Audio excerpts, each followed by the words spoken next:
Time now for Better Money. Today we're talking about a few changes that will affect retirement planning this year.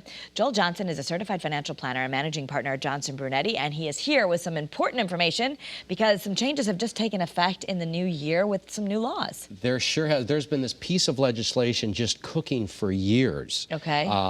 And it basically affects not only the way we take our retirement, but the way we pass on our retirement. There's some pros and cons in it, Kara, but the bottom line is finally the government is looking at the fact that we're all living longer and they're adjusting things for that. Remember, Social Security adjusted way back in the Reagan administration, but retirement planning rules haven't adjusted until just this year. Okay, so we've talked about sometimes about the ages changing in Social Security. This is more about the stuff that you get to control, but you have some new rules. Exactly. So let's go over at least three of the major changes. Number one, RMDs increase to age 72. That's the required minimum distribution. Basically, that's when you can start taking from your 401k, or when you have to start taking. It's when you're forced to. So the old rules, you know, they don't want you deferring taxes forever. They don't want kids to inherit money and defer taxes forever. So we got all these tax advantages to save for retirement, but at age 70 and a half, we had to take the money out. We had to start spending money, and there was a certain table in there of how much you had to take out. Well, they deferred that for another year and a half. Okay. So now you can wait till you're 72. Used to be 70 and a half. Now you can wait till you're 72. So you have an extra year and a half to let your money sort of cook, if you will, and grow for you. Okay.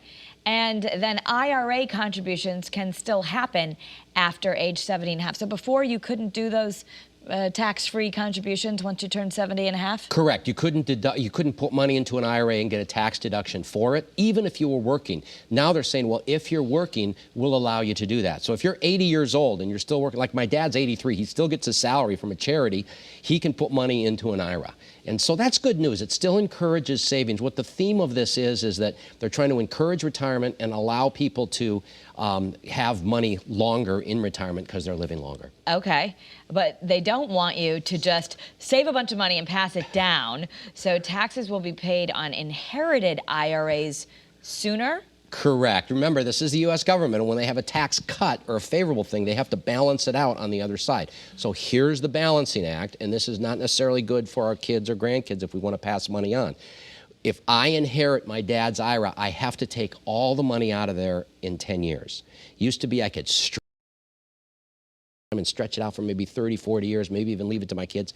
No more. That IRA that I inherit has to be empty in 10 years. Doesn't mean you have to spend it all. It just means you have to take it out and pay taxes on it? Correct. You've got to take it out and pay taxes on it. There's an exception to that for spouses. But for the people that want to leave a big, huge IRA to their kids, they're going to have to take it all out in 10 years, probably in their peak earning years. So we're doing a lot of planning now to minimize those taxes. Okay, so that's really what you're going to have to do. It's so individual, like when are you going to work, when are your kids working? Would you say that in general, though, people are less concerned about leaving a bunch of money to their heirs than they used to be in different generations? Yeah, that's a great point. I mean, my dad's generation and certainly my grandfather's generation, their whole work ethic was, I want to leave my kids better off. I want to leave them with a pile of money so they get a head start. Now people feel like, well, I've educated my kids. We sacrificed. We moved to towns that we couldn't quite afford. We spent a lot of money.